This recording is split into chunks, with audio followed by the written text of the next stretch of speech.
الحمد للہ رب العالمین والعاقبۃ للمتقین صلاۃ و سلاما علی رسولہ الکریم اما بعد فاعوذ باللہ من الشیطان الرجیم بسم اللہ الرحمن الرحیم وَاعْبُدُوا اللَّهَ وَلَا تُشْرِكُوا بِهِ شَيْئًا وَبِالْوَالِدَيْنِ إِحْسَانًا وَبِذِي الْقُرْبَى وَالْيَتَامَى وَالْمَسَاكِينِ وَالْجَارِ ذِي الْقُرْبَى وَالْجَارِ الْجُنُبِ وَالصَّاحِبِ بِالْجَنبِ وَابْنِ السَّبِيلِ وَمَا مَلَكَتْ أَيْمَانُكُمْ ان اللہ لا يحب من کان مختالا فخورا صدق اللہ مولانا العظیم وصدق رسولہ النبی الکریم ونحن علی ذلک من الشاہدین والشاکرین السلام علیکم ورحمۃ اللہ وبرکاتہ۔ تمام تعریف اللہ کے لیے جو رب ہے عالمین کا، خالق و مالک ہے کائنات سارے جہان کا۔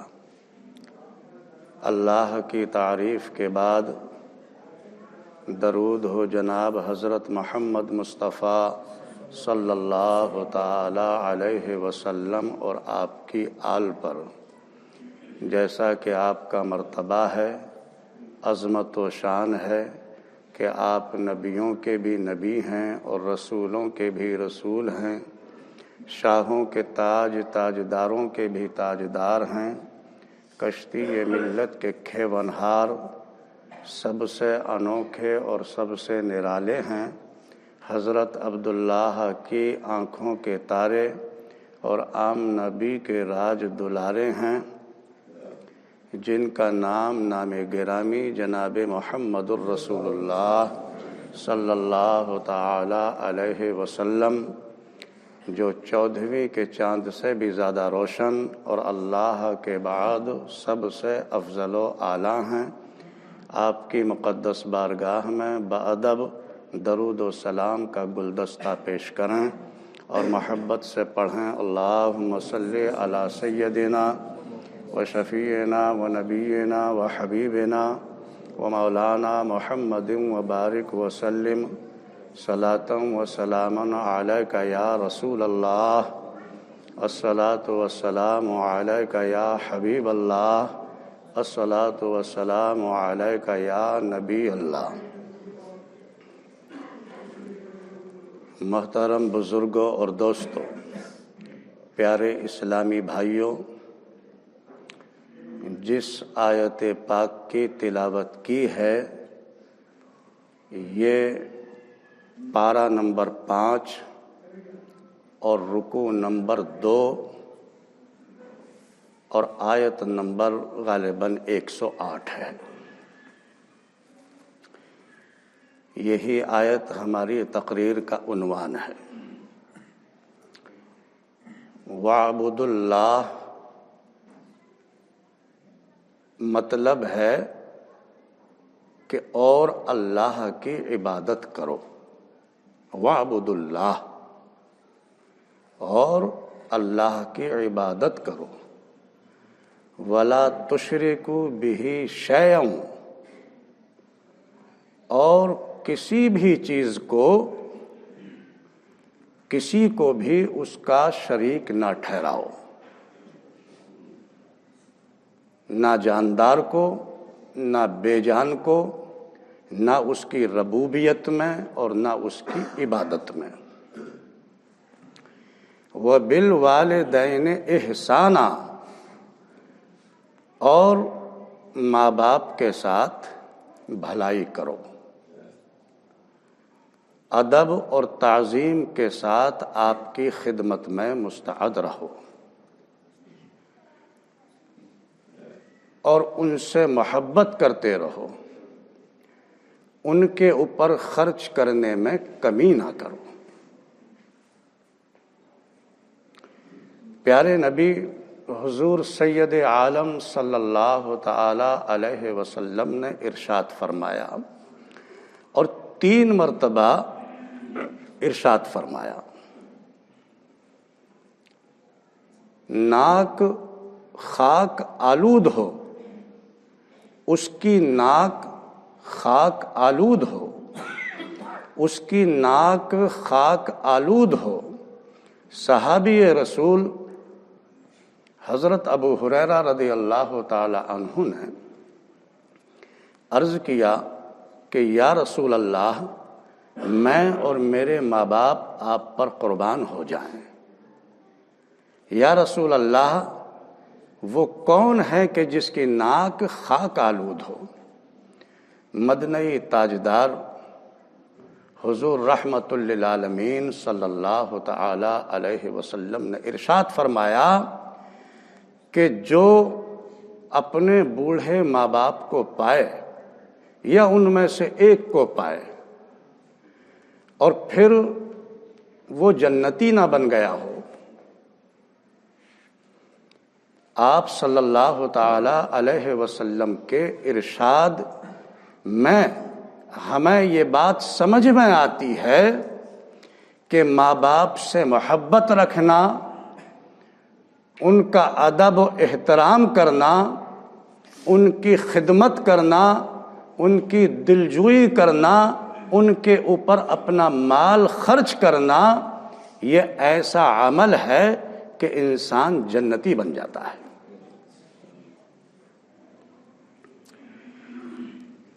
آگے آیت پاک میں کہا گیا وَبِذِي الْقُرْبَى، یہ قربا سے رشتہ دار مراد ہیں۔ وَبِذِي الْقُرْبَى، اور رشتہ داروں کے ساتھ، یعنی بھلائی کی بات ہے نا، حسن سلوک کی، تو رشتہ داروں کے لیے بھی حکم دیا گیا کہ اور رشتہ داروں کے ساتھ بھی بھلائی کرو۔ بخاری اور مسلم شریف دونوں میں اللہ کے پیارے محبوب حضور سرور کائنات صلی اللہ تعالی علیہ وسلم کا ارشاد نقل ہے کہ آپ ارشاد فرماتے ہیں کہ لوگوں، رشتہ داروں کے ساتھ اچھا سلوک کرو، ان کے لیے اچھا گمان رکھو، رشتہ داروں سے محبت کرنا، رشتہ داروں سے اچھا سلوک کرنا، ان کے لیے بہتر گمان رکھنا، اللہ تبارک و تعالیٰ آپ کے رزق میں برکت عطا فرما دیتا ہے اور تمہاری عمر دراز فرما دیتا ہے۔ یعنی رزق میں بھی برکت ہوتی ہے اور تمہاری عمر میں بھی برکت ہوتی ہے۔ آیت پاک میں آگے ہے وَالْيَتَامَى وَالْمَسَاكِينِ، اور اس میں اللہ کا حکم ہے کہ یتیموں سے بھی اور مسکینوں اس کے ساتھ بھی بھلائی کرو۔ اللہ کے پیارے محبوب تاجدار مدینہ حضور سید عالم صلی اللہ تعالی علیہ وسلم یتیموں کے تعلق سے ارشاد فرماتے ہیں اور اللہ کے اس حکم کی وضاحت فرما رہے ہیں۔ آپ ارشاد فرماتے ہیں کہ یتیموں کی سرپرستی کرنے والے لوگ وہ میرے اتنا قریب ہوں گے، آپ نے لوگوں کے سامنے اپنی 2 انگلیاں اٹھائیں اور زبان مبارک سے بھی ارشاد فرمایا کہ لوگوں دیکھ لو، یتیموں کی سرپرستی کرنے والے لوگ میرے اتنا قریب ہوں گے جیسے انگشت شہادت کے قریب میں یہ درمیان کی انگلی ہے۔ کتنا بڑا اعجاز ہے اس عمل میں بھی کہ ہم یتیموں کی سرپرستی کر لیں، تو اتنا بڑا اعجاز کہ جو دنیا کی جان ہیں، ایمان کی جان ہیں اور اللہ کے محبوب ہیں، ان سے ہمارے لیے اتنی قربت نصیب ہو رہی ہے کہ جیسے یہ دونوں انگلیاں آپس میں برابر ہیں، اس طرح سے اللہ کے پیارے محبوب کے قریب ہوں گے وہ لوگ۔ اور مسکینوں کی بھی خبرگیری رکھو، بیواؤں کی، مسکینوں کی، ان کی بھی خبرگیری رکھو۔ اللہ کے پیارے محبوب ارشاد فرماتے ہیں کہ مسکینوں کی، بیواؤں کی، ان کی خبرگیری رکھنے والے لوگ، ان کی امداد کرنے والے لوگ، ان کا خیال کرنے والے لوگ ایسے ہیں مجاہد فی سبیل اللہ کی مثل ہیں۔ آیت پاک میں آگے ذکر ہے والجار ذی القربى والجار الجنب بالصاحب والصاحب بالجنب، یعنی اپنے ہمسایوں کا بھی، قریب کے ہمسایوں کا بھی اور دور کے ہمسایوں کا بھی، کروٹ کے ہمسایوں کا بھی۔ ہمسایہ پڑوسی کو کہتے ہیں، تو جو اپنے پڑوسی ہیں ان کا بھی پوری طرح سے خیال رکھو اور ان کے ساتھ بھی بھلائی کرو۔ ایک صحابی نے عرض کیا، یا رسول اللہ، پڑوسیوں کے ساتھ ہم اچھا کر رہے ہیں یا برا کر رہے ہیں تو یہ ہم کو کیسے معلوم ہوگا کہ ہم نے اچھا کیا ہے یا برا کیا ہے؟ تو اللہ کے پیارے محبوب ارشاد فرماتے ہیں کہ اگر تمہارا پڑوسی تمہارے لیے کہے کہ تم نے اچھا کیا تو تم نے اچھا کیا، اور اگر تمہارا پڑوسی تمہارے لیے یہ کہے کہ تم نے برا کیا ہے تو تم نے برا کیا۔ مطلب سمجھ میں آ رہا ہے کہ اگر ہمارا پڑوسی ہم سے خوش ہے تو ہماری یہ بات سمجھ میں آ رہی ہے کہ ہم سے اس کے ساتھ کچھ بھلائی کا کام ہم نے کیا ہے، اور اگر ہمارا پڑوسی ہم سے ناراض ہے تو ہم سمجھ لیں کہ ہماری ذات سے اس کو تکلیف پہنچی ہے۔ اور پڑوسی کو ایذا دینے والے کے لیے اور پڑوسی کو خوش رکھنے کے لیے اللہ کے پیارے محبوب ارشاد فرماتے ہیں، آپ کی بارگاہ میں ایک شخص نے عرض کیا کہ یا رسول اللہ، یا حبیب اللہ، میں اور میرے ماں باپ آپ پر قربان ہو جائیں۔ ایک فلانی عورت ہے جو اپنی زبان سے پڑوسیوں کو بہت دکھ دیتی ہے، بہت تکلیف پہنچاتی ہے، اور پڑوسیوں کا جینا محال کر رکھا ہے۔ اللہ کے پیارے محبوب یہ سن کر بیزار ہوئے اور آپ نے ارشاد فرمایا کہ لوگوں سن لو، ایسی عورت جس کے تعلق سے یہ سوال کیا جا رہا ہے،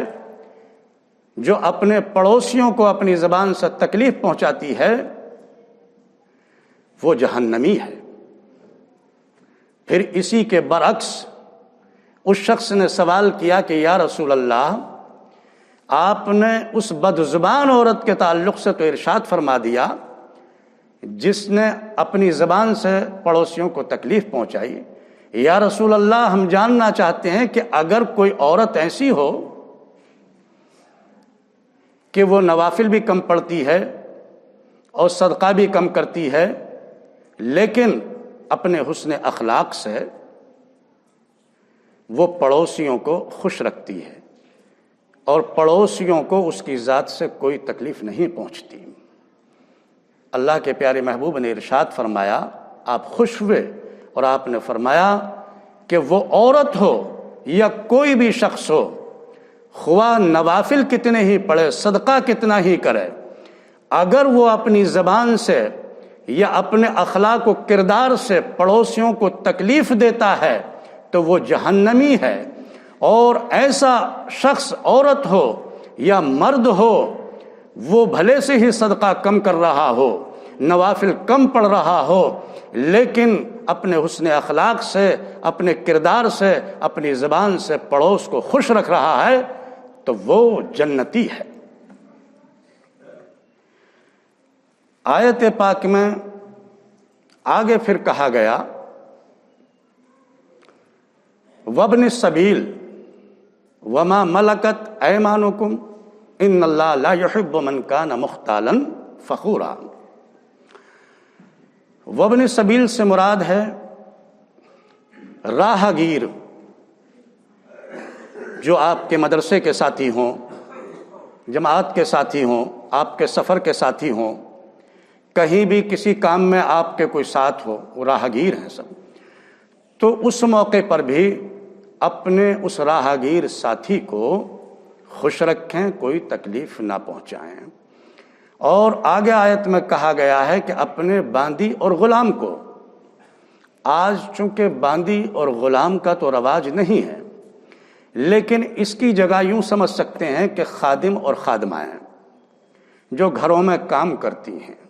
ان کے ساتھ بھی اچھا سلوک کیا جائے، ان کی طاقت سے زیادہ ان سے کام نہ لیا جائے، ان کی مزدوری میں کمی نہ کی جائے، جو خود کھا رہا ہے وہی ان کو کھانے کے لیے دیا جائے، یعنی ان کو ساتھ بھی ہر طرح سے بھلائی کرے۔ وما ملکت ایمانکم ان اللہ لا یحب من کان مختالا فخورا، اور اللہ پسند نہیں کرتا اس کو جو اتراتا ہے اور بڑائی مارتا ہے، مغرور اور تکبر ہے اور ڈنگے مارنے والا ہے، ایسے شخص کو اللہ پسند نہیں کرتا۔ وآخر دعوانا الحمدللہ رب العالمین۔